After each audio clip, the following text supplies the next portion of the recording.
Los 5 acuerdos de la sabiduría de los antiguos. Primer acuerdo. No existe nadie más que él. Los animales tienen un propósito de vida material: vivir, comer, reproducirse. Nosotros los seres humanos además tenemos un propósito de vida espiritual. Para realizar nuestro propósito de vida necesitamos definir un punto de partida espiritual, un ancla, de donde podamos ubicarnos, hacer comparaciones y decidir nuestras acciones. Este primer acuerdo es nuestro punto de partida. No existe nadie más que Él. Nos referimos a Él como el Creador, Dios, la fuente, la naturaleza, el cosmos, el todo, el único, el uno. Pero ningún sonido, palabra o concepto lo puede describir completamente. Él es el principal misterio que nos toca descubrir en la vida.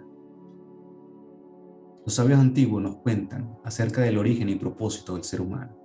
En el principio, la fuente decidió hacer una criatura con 2 objetivos. 1. Que sea independiente de él. 2. Que sea plena, llena de placer infinito. ¿Cómo logramos estos 2 objetivos si la fuente lo llena todo y es lo que sustenta todo? La solución fue crear la dualidad para ocultar la fuente, creando así la oscuridad, el egoísmo, el yo pequeño, el mal. Así inició la dualidad que experimentamos: positivo y negativo, masculino y femenino, luz y oscuridad, bien y mal. El ocultamiento de la fuente nos da la oportunidad de ascender por nosotros mismos hasta el nivel de la fuente, rechazando la evidencia de la dualidad que percibimos. Al lograrlo, nos independizamos de la fuente, logramos unificarnos con Él sin diluirnos dentro de Él. En ese estado final se manifiesta la plenitud del ser humano. La dualidad no desaparece, sino que se queda oculta dentro del ser humano.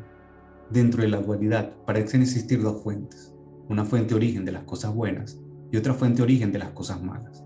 En términos mitológicos y religiosos, no existe un demonio que produzca cosas malas y otro Dios que produzca cosas buenas.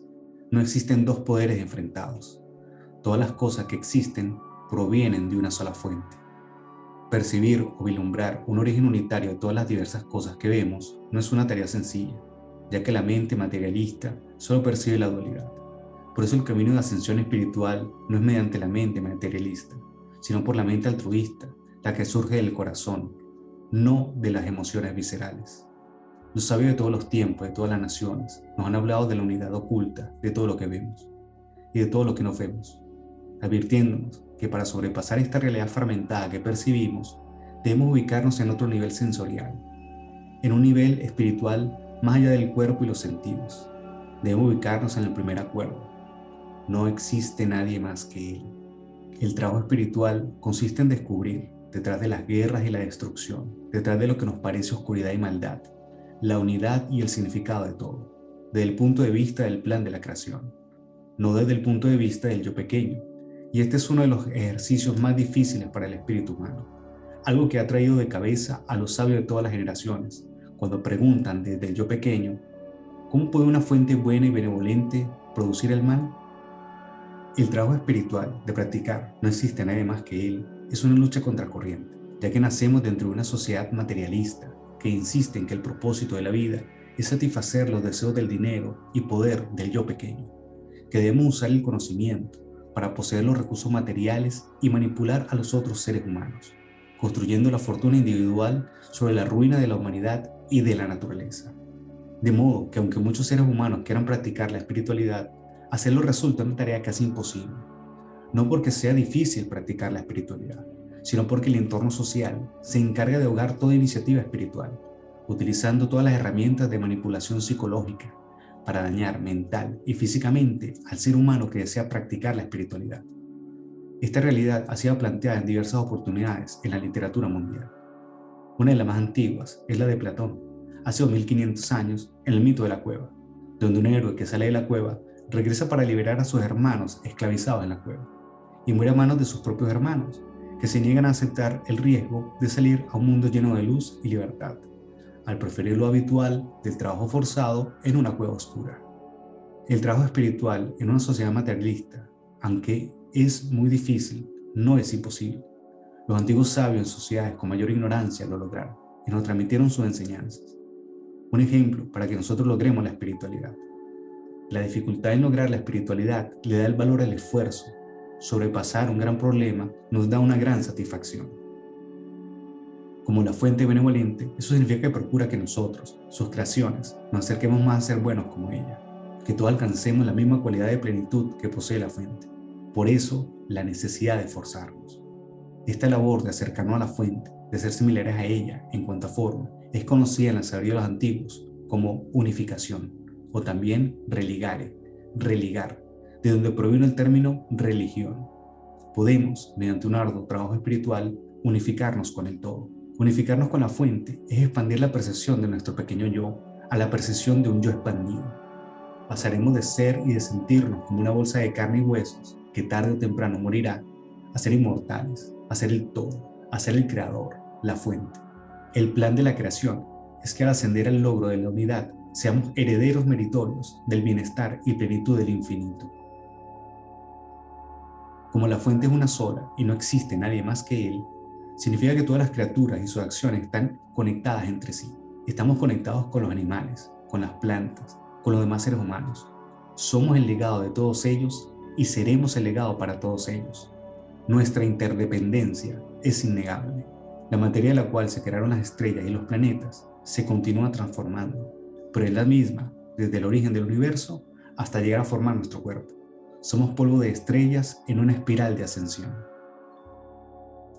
Como dice la sabiduría de los antiguos, somos una sola alma pero rota, partida en fragmentos que han descendido a cada uno de nuestros 7.000 millones de cuerpos. Esa alma general, aunque rota, mantiene la conexión entre los fragmentos.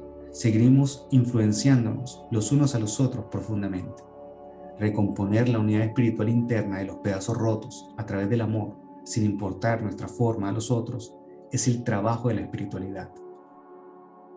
Por esa interconexión, todo lo que hagamos y percibamos afecta a los demás, afecta el equilibrio, la homeostasis de los seres vivos. Afectamos el todo y el todo nos afecta. Así que, como dice la sabiduría de los antiguos, somos responsables de todo lo que ocurre sobre el planeta, desde lo que nos ocurre a nosotros y a nuestros seres más cercanos y queridos, hasta de lo que les sucede a un grupo de humanos en otros continentes, ya sea en Asia o en una planicie de África. De esta unidad espiritual de las cosas creadas se derivan las primeras reglas, mandamientos conocidos por todas las sabidurías de los antiguos. No hagas a los demás lo que no quieras que te hagan a ti. Y ama a tu prójimo como a ti mismo. Hacer daño a los demás es hacernos daño a nosotros mismos, al mundo entero y al universo entero. Esto se deriva de la interconexión y de que solo existe un gran organismo vivo que es el universo. Y todos somos partes de ese organismo. Y si le disparamos a la célula de al lado, si cortamos la arteria de al lado o dañamos al organismo vecino, el resultado será que el cuerpo entero se enfermará y luego también nosotros. Somos tanto colectivos como individuales. Puede que el organismo total se sienta mal y envíe anticuerpos para corregir el daño. En ese sentido, aparecerá sobre nosotros o contra nosotros mensajeros y enfermeros del organismo que quieren corregir nuestra mala influencia. Llámalo guerras, pandemia, desastres naturales, cáncer, es lo mismo. Rompemos la armonía del todo y el todo responde, aunque no para destruirnos, ya que es benevolente, sino para que corrijamos nuestros deseos y acciones, para que tengamos una vida buena, en un entorno bueno abonado por nuestra propia energía positiva. Hacerle bien a los demás es hacérnoslo a nosotros mismos, a nuestros familiares, amigos y seres queridos. Puede que hoy en día suene ingenuo, pero ha sido dicho desde hace miles de años. Todo lo que hagas se te devuelve, tanto lo bueno como lo malo. Hagamos pues lo bueno.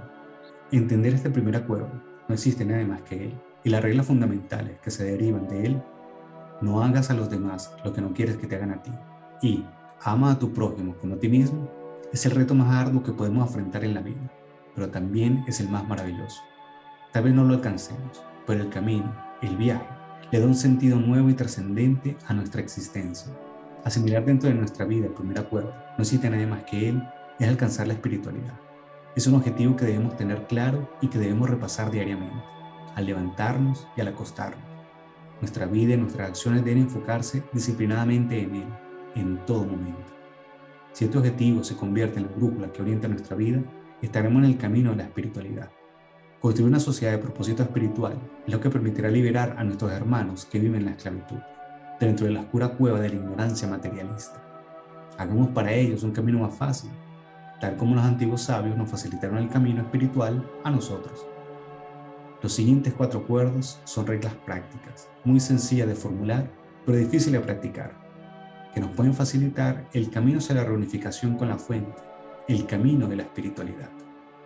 Practicarlas día a día, invocarlas cada mañana, pensar en ellas un segundo antes de actuar y tomar decisiones, es la esencia de la disciplina, de la gimnasia del espíritu, que han enseñado desde hace siglos los sabios antiguos de las grandes civilizaciones ancestrales.